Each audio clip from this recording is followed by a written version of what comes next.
Thomas. The stable has received an additional horse once again, and it's a rare, different one this time. It's a Focus for a change. Yeah, and it's also got 4 cylinders for a change. I've decided that it's time for the Skunk Works to get a daily as well, and I don't mean Frank. So you have bought something then? I bought something. Right. Funnily enough, I can't take the Just to set the scene then, you've got a V8 Roadster just now. Yes. There's really no reason why you're buying an estate. So I'm guessing this is the new Skunk Works, man. I do need an estate, and I can't. I'm guessing it's a van, a diesel van. Out the back, follow me to the door.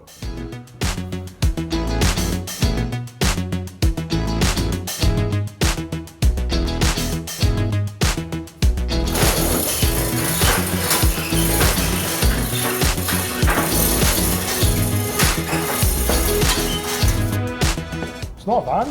Not a van. It's an Audi for a change. With apologies to Blur, this is all about the Boston push technique. It's an S4. It's an Avant S4 as well. 4.2 litre, 40 valves, quad cam. What could possibly go wrong? Are the belts due? We'll come to that.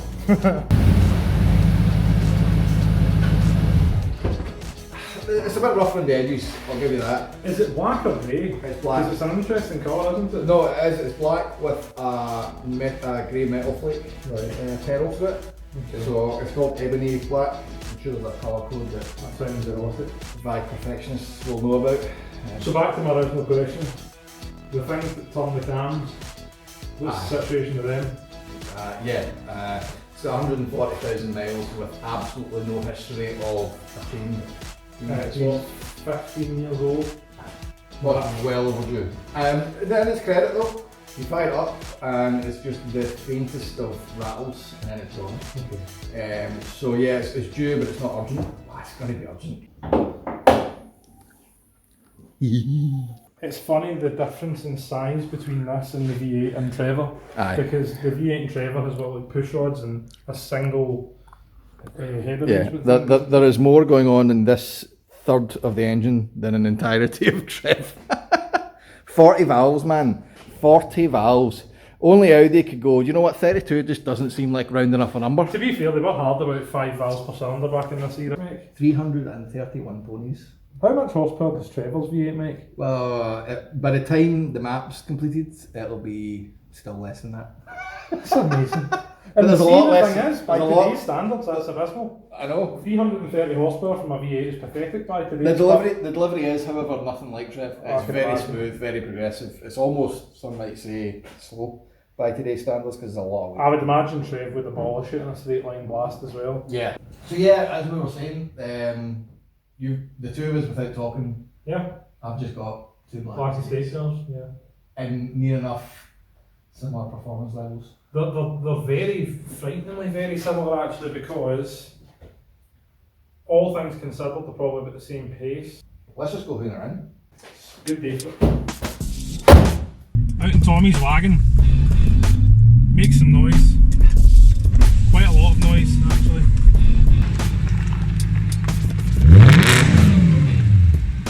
I think I bought the wrong car.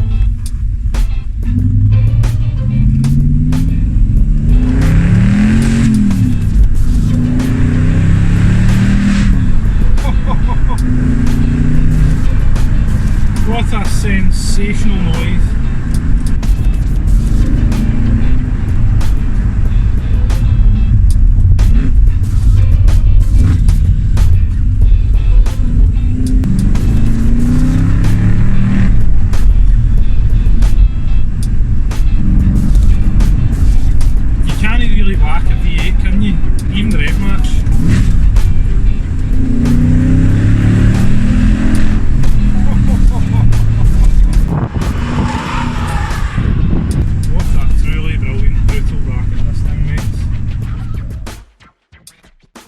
There really isn't a better feeling in the world than a freshly cleaned workshop ready to start the next project. So it's been a while, but we've managed to clear a lot of debris, a lot of old projects. I've got the TVR out, like I say, we're cleared up, we're ready to start some serious work on the TVR. So, wait a minute. I see.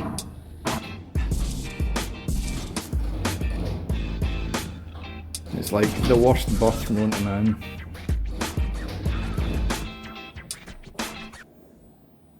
That escalated quickly.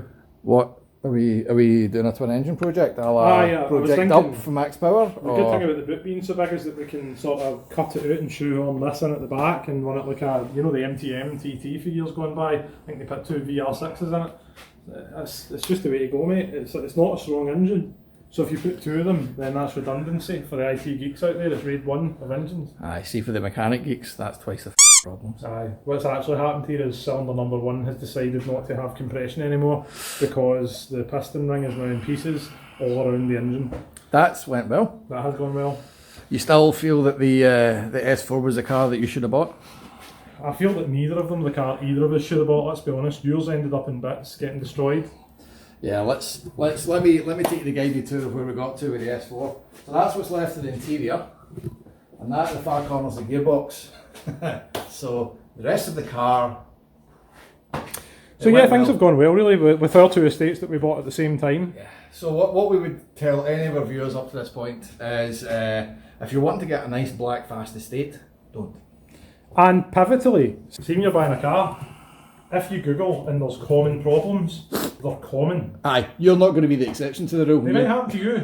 That ST engine, the 2 litre Duratec engine, of which there is a lovely version in the book, is known for killing pistons. The S4 is known for chain problems, which results in dead engines, and we bought both and we had both.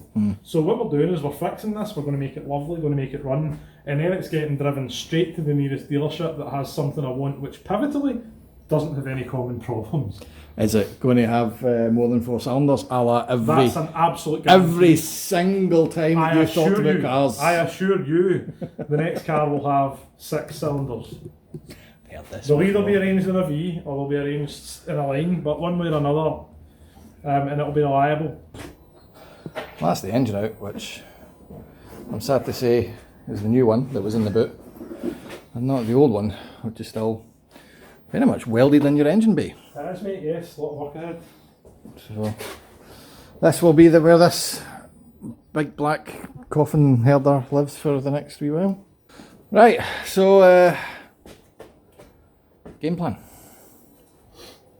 When did we bring the guy in who knows what he's doing to do this? When we really get to a point with us. So where are we? The front end off, headlights, bumper, slam panel, drain all the fluids, obviously in there, wheels off, shafts out.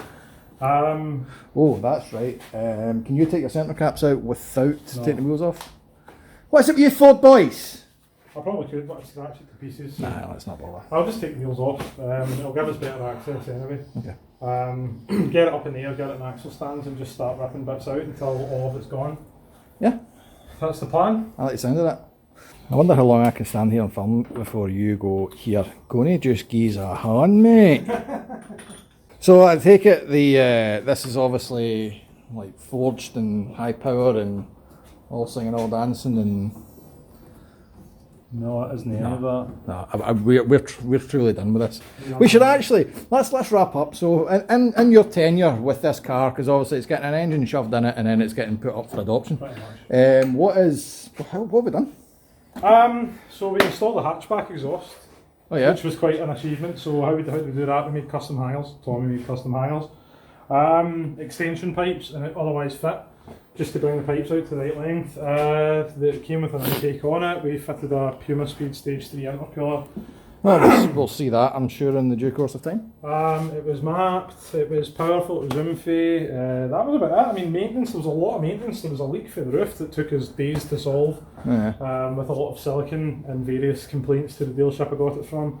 I'm going to put quotation marks around this stronger engine, because the Focus community and the ST community agree that the Facelift engine's stronger. It's a different code, there's a lot of changes. So what is the code of the engine that's in your car now? This is R9DA. Right, and it's the engine that's going in is R9DC. right. So it is a completely different division, but when you go to buy forged engines or do anything with them, they're fundamentally the same. So I do expect a few loom differences, which is why we're going to transplant my loom onto it, my sensors, but fundamentally the same engine barring the internals. So we're going on the assumption here that this entire block and head are more or less identical through the whole generation of the Mark III Focus ST. I mean, if you look at them, And if it's you just compare bolt them, like the head looks the same, all the sensors, the coil packs, everything that has a connector on it looks the same. The crux of this for the online community that maybe doesn't know, we are going to establish if a facelift engine can go in a non-facelift Mark III Focus ST. And to do this, you first need to remove the lights. Yes, there's many steps, many on.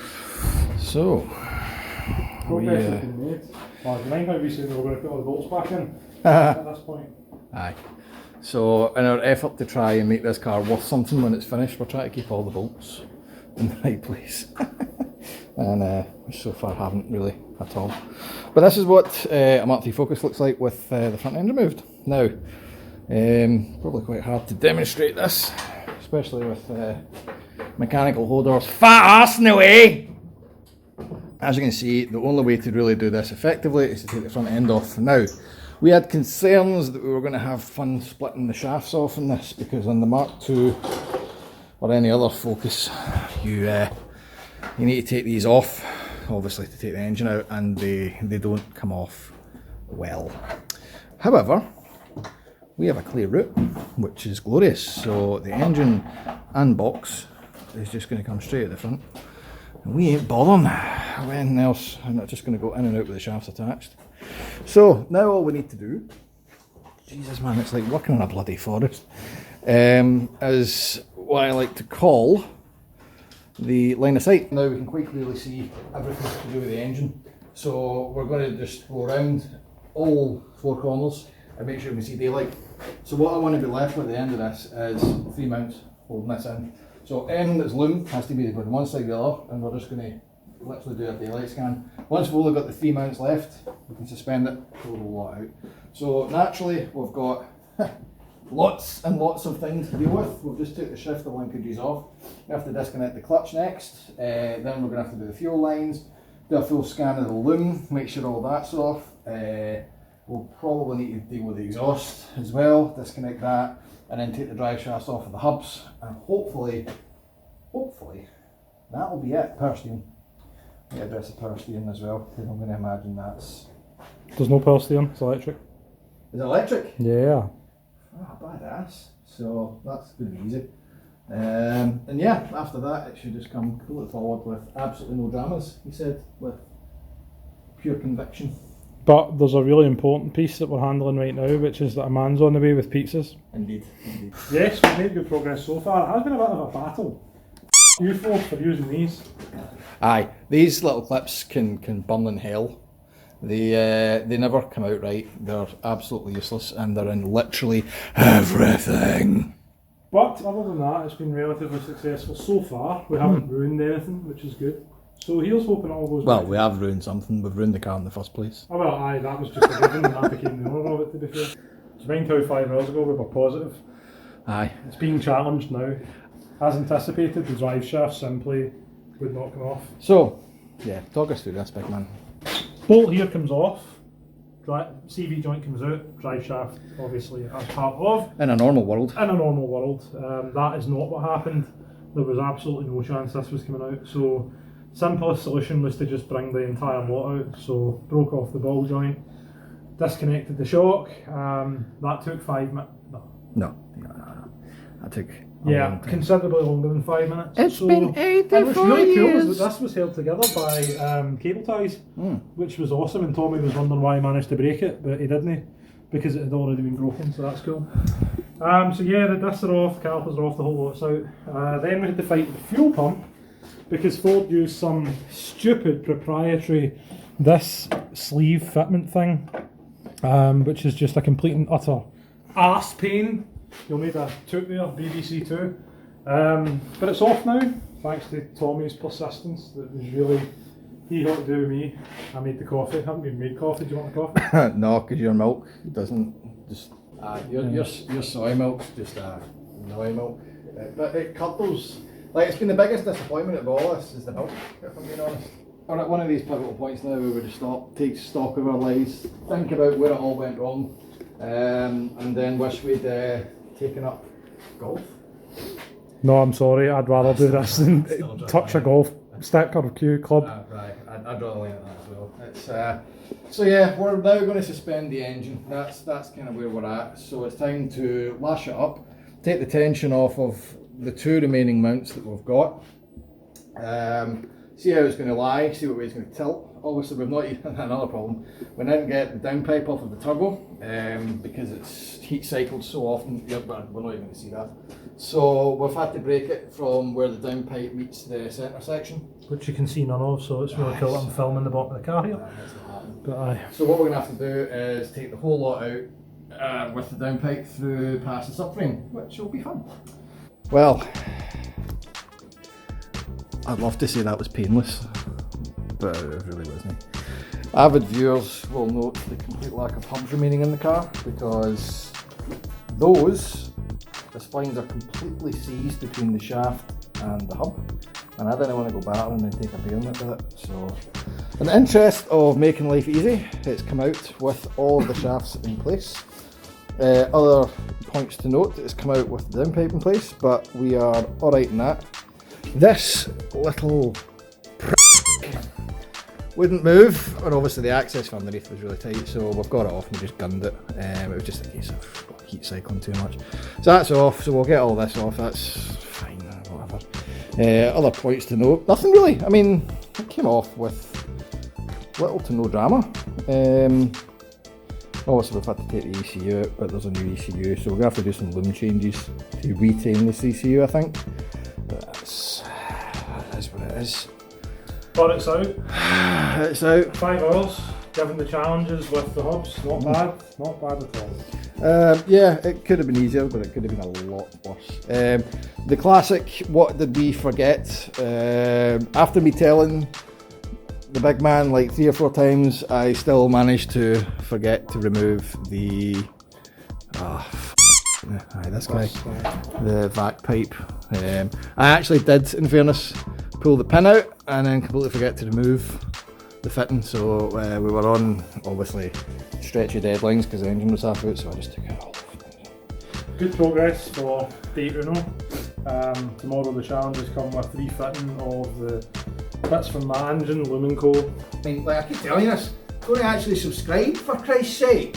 I mean, we've been at this for 3 years now and I've got what, like under 400 subscribers. If you like it, please guys, share it, you know, give us a bit of props and that's good. And pivotally, remember what we're doing here is validating that a facelift engine will go in a pre-facelift car. This is valuable consumer information. Must be useful for folk. I mean, when I done some Googling, I couldn't find any relevant info on it. So either it's a doddle and it just works and nobody bothered to say anything about it, or there's some catastrophic problem we'll encounter. Which you'll find out in the next episode. Thanks for watching guys, we'll see you next time.